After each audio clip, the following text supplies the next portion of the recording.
Well, hello everybody and welcome back to another film. So today is a good day. I was given the all clear this morning from the consultant to say that I can resume normal activities after my hernia operation, and I can start to carry reasonable loads again. So I dashed home as quick as I could and got to all my camera gear, put it back in the camera bag, and here I am. So today's film is actually inspired by other photographers.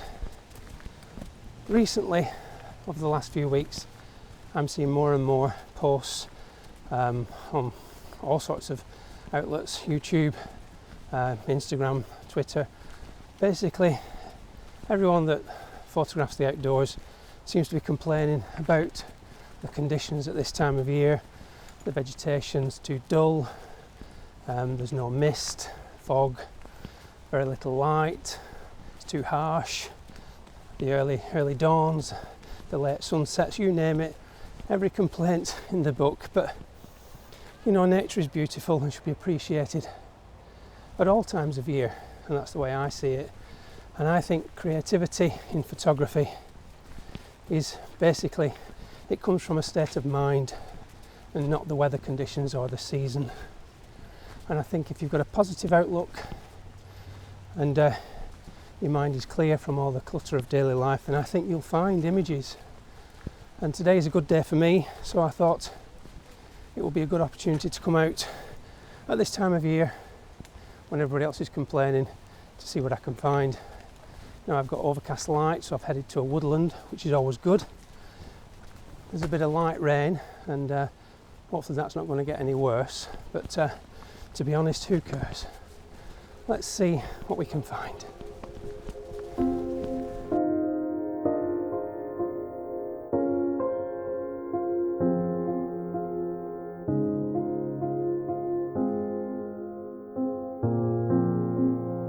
So having just huffed and puffed up that hill, soon lose your fitness when you don't get out much for a few weeks. I've just seen an image, and I'm going to pan the camera around slowly to see if you can see what I've noticed. So there's, looking in the viewfinder there's a couple of potential scenes, but one really caught my eye.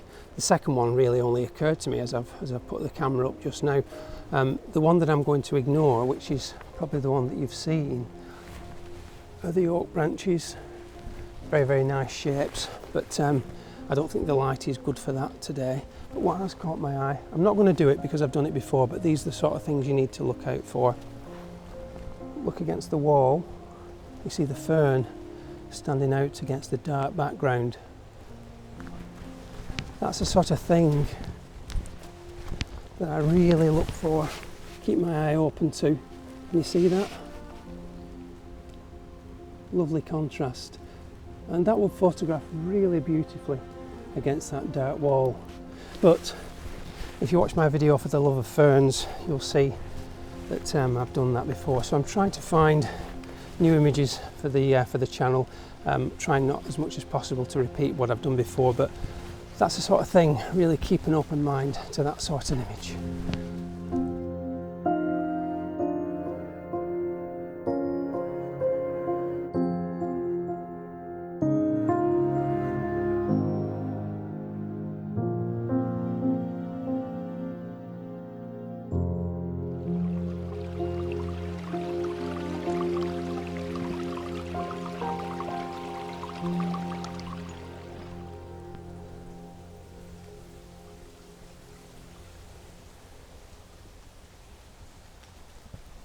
I really do think that one of the mistakes that we all make, myself included, I often remind myself not to, is to get the blinkers on and just go at pace on your walk, and before you know it, you're back at the car, you've done a full circuit, and what you found is that the further and further into the walk that you've got, and this will resonate with a lot of you because I've experienced it, is that you become more and more anxious and stressed because you've not taken an image on your outing. So I try to remind myself to stop frequently, look back, because the scene's always different looking back than it is looking forward, and just try and absorb your surroundings and really take notice, be present is a popular one. Be more mindful of your surroundings, and just take notice of the shapes and the light. So as I've stopped here, I can see the light coming through the beech foliage to my right, and some of the leaves are overlapping each other, causing light and shadows. To the left, you've got some lovely tones and textures in the beech branches as they come down over the lighter background, and of course there's a stream just behind me, and there may well have been some copper tones in the sandstone rock, or maybe even some long exposures with the water movement. And that's just this one brief stop without really taking the bag off and having 5-10 minutes here, but often that's what it takes to find images. And trust me, walking with the head down with your blinkers on is a recipe for an outing with no pictures. But the stops are always worthwhile.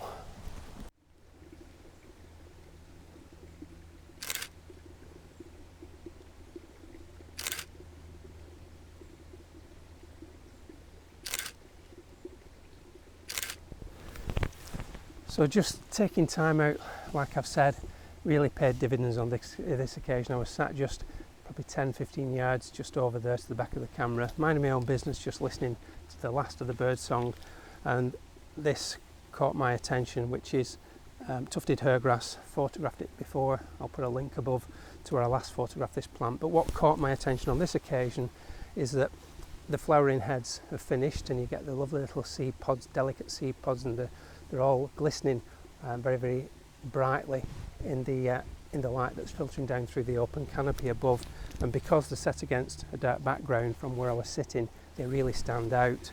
So I've picked a similar background from where I am now behind me, and it's dark, and it really helps the little tips of the flowers stand out. And what's crucially important is that rather than photograph through them in this direction, I've arranged myself on this side so I can photograph through the cluster and find a segment of the group that I really quite like the arrangement of. 120mm macro lens, or excuse me, 100mm equivalent on full frame. I'm set on f4 manual focus and just looking for an area within the grass, within the group, using the focus till I find something that I really like. I like that there. Everyone's very, very different. Hand holding, of course, 80th of a second at f4, but what I am going to do as well is I'm just going to dial in a little bit of overexposure, because I really think this will work well high key. So the shutter speed has naturally gone slower, and we're getting some wind now, which might give an even better pictorial effect. So with this sort of shot, it's not an exact science, it's just playing around and just picking the best one that you like. I've really got a nice group there, and I like the high key effect equally as much as the correct exposure. Because it's so dynamic, it's impossible to show on the back of the camera, because the composition I'll show you will almost certainly change by the time I take the shot. But get your cameras, stick them right in there, and like I said, just pick a nice composition and shoot away. Remembering to vary the exposure, underexposing, overexposing, all gives lovely creative effects that will work. So yeah, nice first shot in the bag.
think we may have the makings of a nice image here. So what drew my eye on this occasion was one, the fallen fence line across the river, but also the lush green vegetation, which is haircat moss on the other side, and I've photographed this a few times before. There's definitely potential here, but what's really got me excited about this is that on part of the fence there's a hole, and I think it's probably where there was a bolt used to go through it, and just here you've got a little cluster of wood sorrel growing in the hole. Now ideally spring would be nice because you'd have possibly the flowering heads at the same time, but I actually quite like the fact that it's all green. Around the hole you've got some lovely grain on the timber, and some of it's damp, some of it's dry, so you've got tones as well. And then at either side you've got mosses creeping into frame. I haven't decided yet whether I'm going to include those, but you've also got some little birch seeds scattered amongst the wood. Now there's part of me thinking, is that going to be distraction that I'm going to end up cloning out? Do I blow them off before I start? Do I sort of get rid of them, or do I leave it? I think what I'm probably going to do is I'm going to take a shot with and then a shot without. I think I'll take them with first and then see how it looks, and if I'm happy I'll just leave it. I don't see the point in changing the scene apart from how I found it. That's how I prefer to take the shots, and with as little changes to it as possible.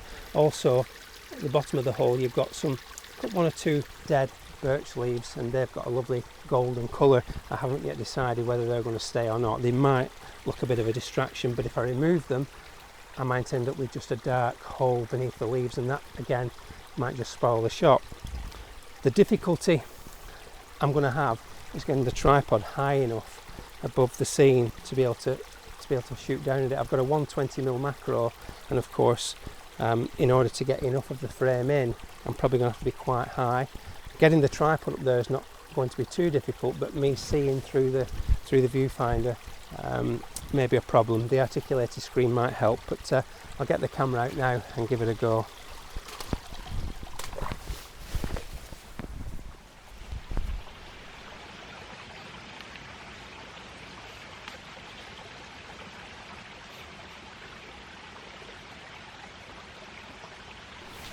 So I've finally got the camera into position after much wrestling.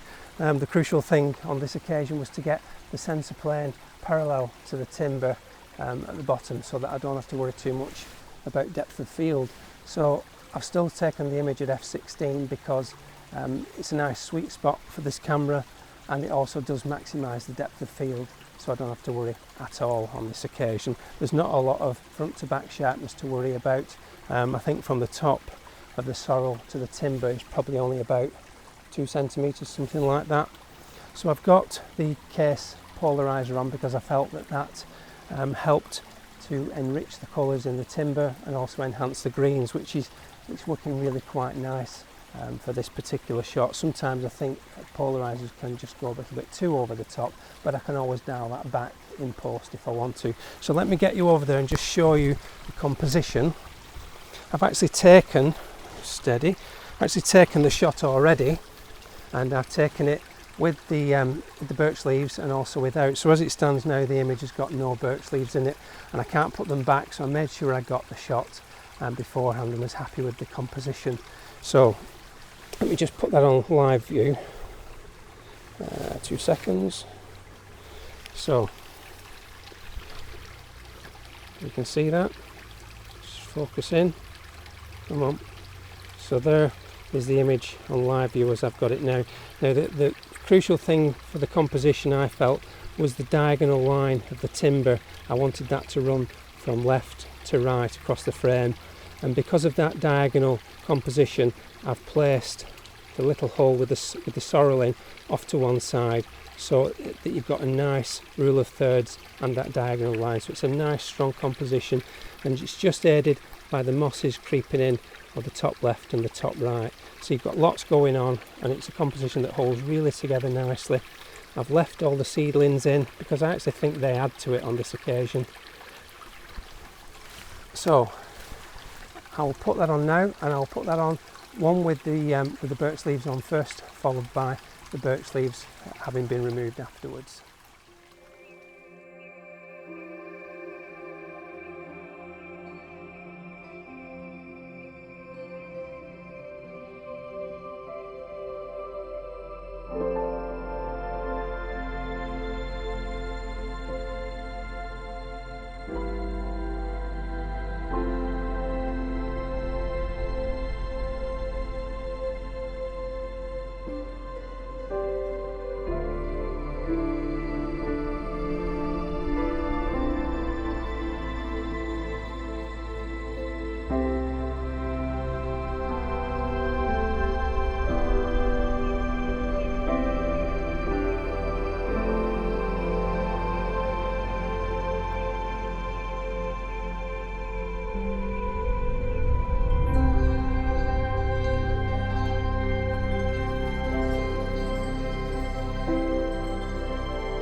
So I think I'm going to leave it there. 2 images in the bag at the worst possible time of year, with no fog, no mist, no sunrise or sunset, in dull, flat, overcast light.